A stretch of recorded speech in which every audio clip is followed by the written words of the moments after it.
رحمۃ اللہ وبرکاتہ۔ امید کرتا ہوں آپ سب بخیریت ہوں گے۔ اللہ تعالیٰ آپ کو صحت والی لمبی زندگی دے۔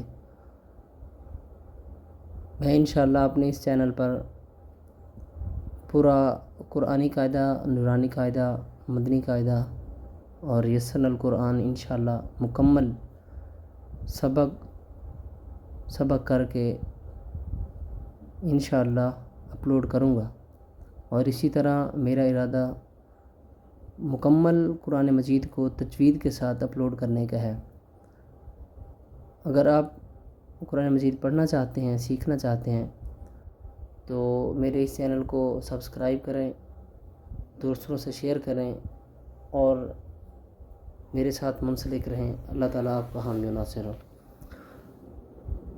آج ہمارا دوسرا سبق ہے، تو اس کا ہم آغاز کرتے ہیں۔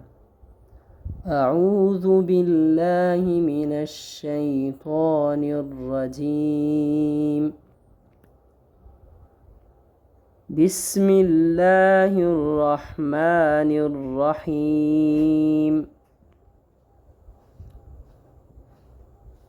گزشتہ سبق میں ہم نے چند حروف تہجی پڑھے تھے۔ آج انشاءاللہ چند پڑھیں گے اور ان کی پریکٹس کریں گے۔ تو آغاز کرتے ہیں۔ ہمارے پاس سب سے پہلا جو حرف ہے وہ ہے صاد۔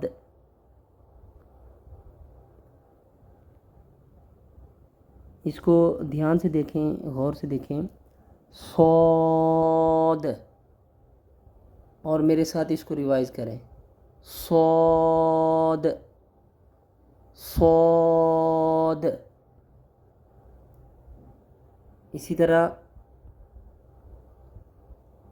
ایک بات اور ذہن نشین کر لیں کہ سیٹی والے حروف 3 ہیں، ان میں سے ایک ہے صاد اور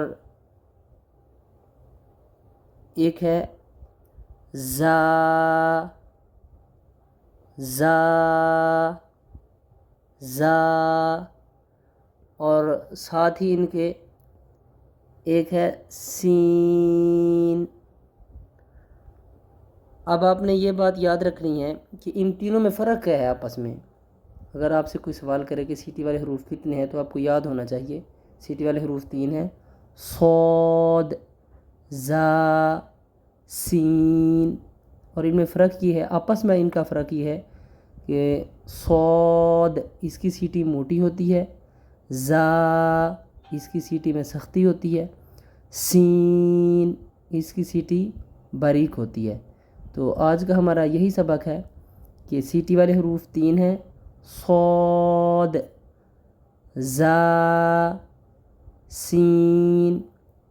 اور دوسری بات آج کے سبق میں ہم نے یہ سیکھی ہے کہ ہم نے صاد کو کیسے پڑھنا ہے، صاد۔ اور تیسری بات یہ ہے کہ ان کا آپس میں فرق کیا ہے، صاد، زا، سین۔ آج کے سبق کی 3 باتیں ہوئیں۔ پہلی بات یہ ہے کہ سیٹی والے حروف کتنے ہیں، اس کا جواب ہے سیٹی والے حروف 3 ہیں۔ دوسری بات یہ سیکھی ہم نے کہ صاد، زا اور سین کا آپس میں فرق کیا ہے، یعنی صاد کی سیٹی موٹی ہوتی ہے، زا کی سیٹی میں سختی ہوتی ہے، سین اس کی سیٹی باریک ہوتی ہے، ٹھیک ہے۔ اور تیسری بات یہ سیکھی ہے کہ صاد اس کی ادائیگی کیسے ہے، اس کو پڑھنا کیسے ہے، اس کی آواز کیسے ہے۔